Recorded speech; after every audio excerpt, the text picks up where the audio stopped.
Hello, I'm Dr. Glenys Scadding. I work at the Royal National Throat, Nose and Ear Hospital in London as a consultant allergist and rhinologist. Hay fever is an allergy. It's an allergy to pollen, usually to grass pollen, affecting people in June and July, but sometimes to other pollens, tree pollens in the spring and weed and mould pollens in the autumn. About 100 years ago, hay fever was very rare. It's become increasingly common, and now it affects about 1 in 4 of the population. Diagnosis is usually by the history, and it's pretty easy to recognise that people who don't have any problems all year round and who suddenly have problems in June and July have hay fever. And there's often no need to do any particular test. If, however, the symptoms are not so clear, or they're on a background of chronic symptoms, it may be worthwhile undertaking tests for specific IgE, that's the allergy antibody, against the relevant pollen.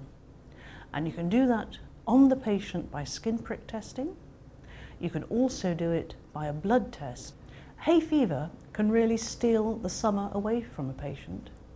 If you have a nose which runs every time you go out, eyes which itch, a nose which blocks up so you can't talk properly, then the summer becomes a misery and the patient ends up staying indoors, unable to go out and have fun, and sometimes even severely affected enough to be unable to go to work or school.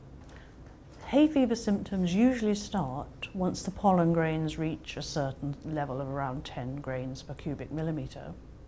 They last throughout the season, but they will vary from day to day because the pollen count varies according to the weather.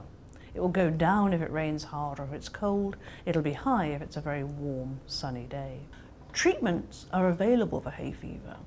For very mild disease, then an antihistamine taken as required is fine. And there are perfectly good antihistamines available over the counter at pharmacists. The thing to avoid, though, is taking a sedating antihistamine.